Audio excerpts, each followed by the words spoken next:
Hey guys, it's Divest. Today I wanted to talk about one of my new favorite games, Killing Floor 3, and why I am having to go against the grain of the masses of Killing Floor veterans who are panning this game. Let's get into it. So I got into Killing Floor with the first standalone game back when I started gaming on PC, but then I really got into it with Killing Floor 2. I have 1,647 hours on Killing Floor 2 on Steam, or about 69 days total. So obviously I got max prestige with all perks and I was doing hell on earth. But eventually I lost interest in the game as I spent less time playing video games in conjunction with the fact I focused more on playing video games socially as I got older. So I pre-ordered Killing Floor 3, the most expensive version with the season pass, but I forgot to play any of the pre-release versions of the game because I was doing other stuff. So I didn't play the game until launch.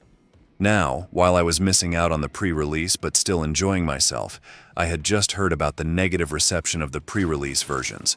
I could immediately sniff out there was something wrong with the hatred the pre-release got, because they weren't talking about objective problems with the game like bugs or predatory microtransactions.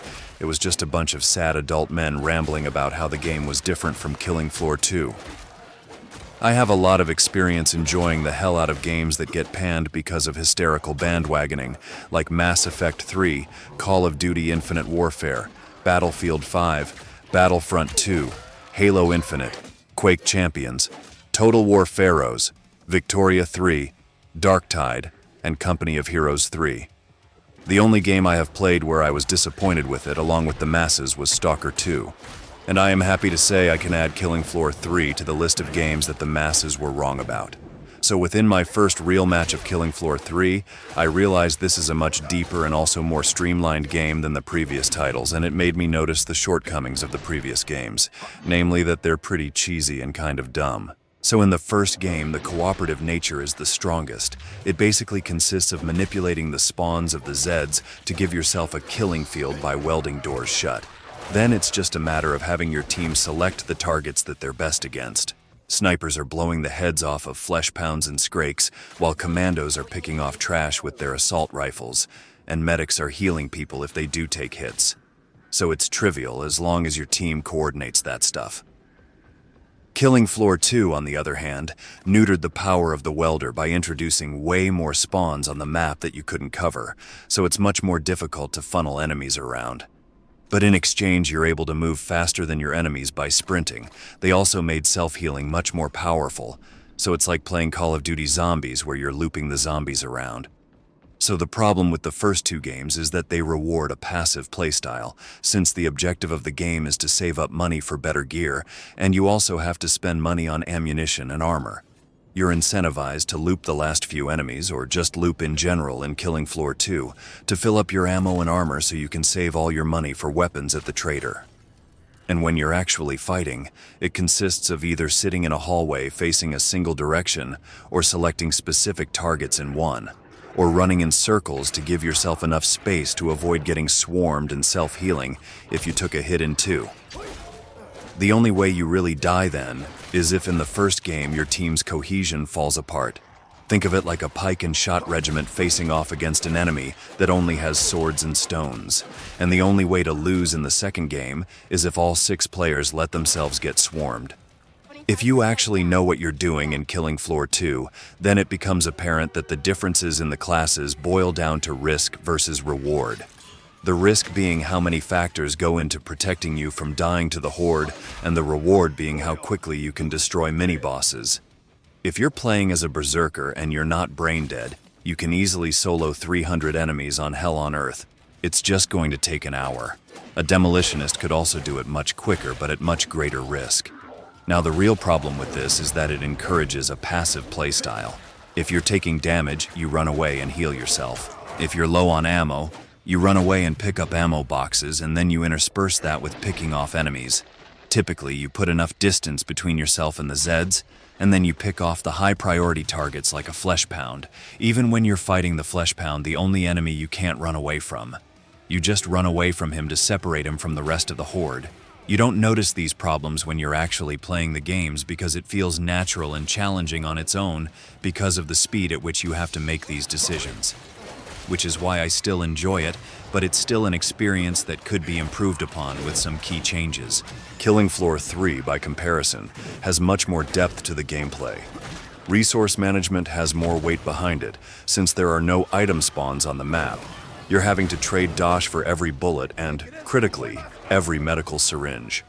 Now you actually have to avoid getting hit instead of getting lazy and letting yourself get hit or tanking damage from a flesh pound. Then using your infinite bag of healing to replace the lost health.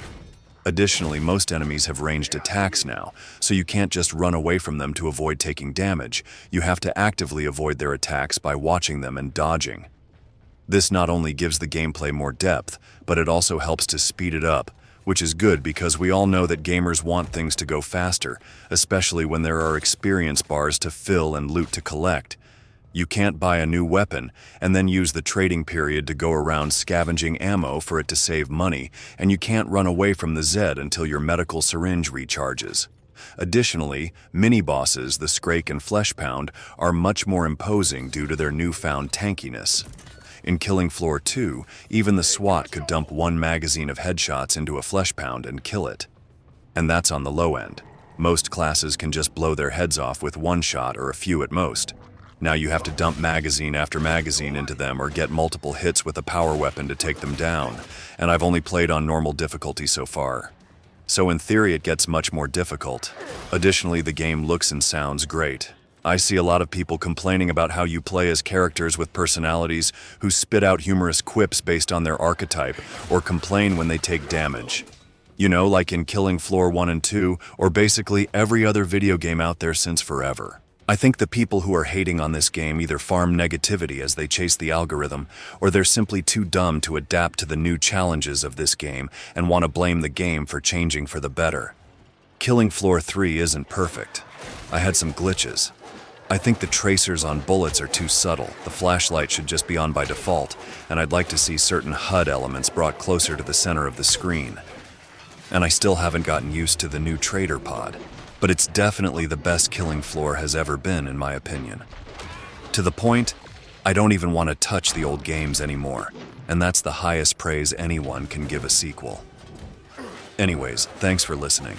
Let me know what you think about Killing Floor 3 in the comments below, especially if you have something negative to say so I can dunk on you. Until next time, this has been Devest.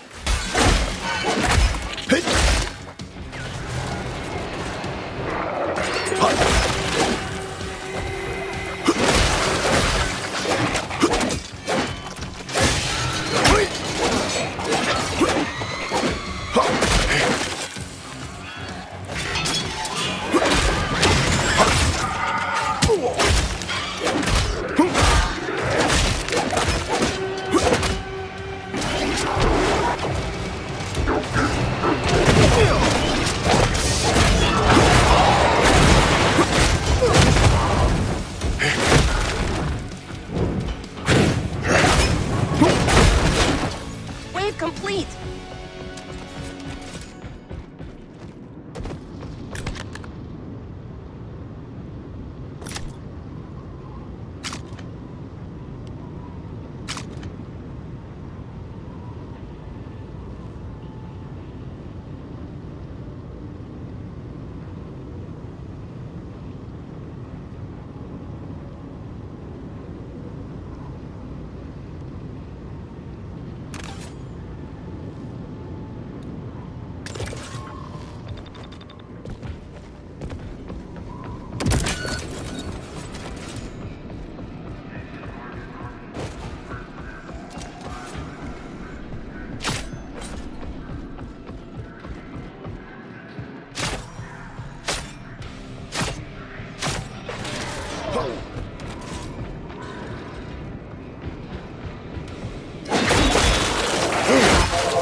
Nice shot!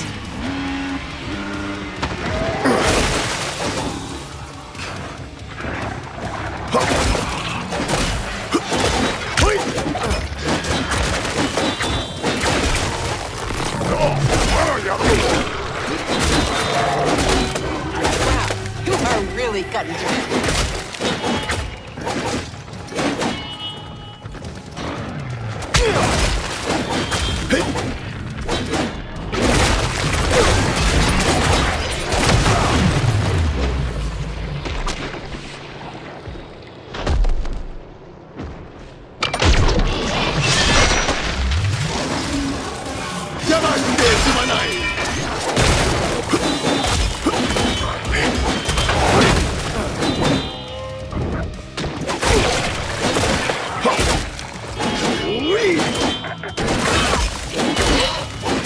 Way to clean up.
俺の運は変わり始めています。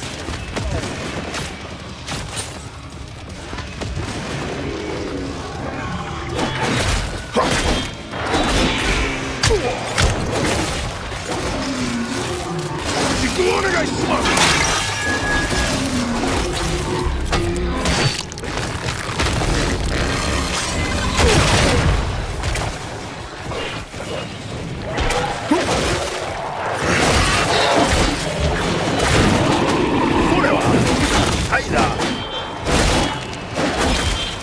Dang, right between the eyes.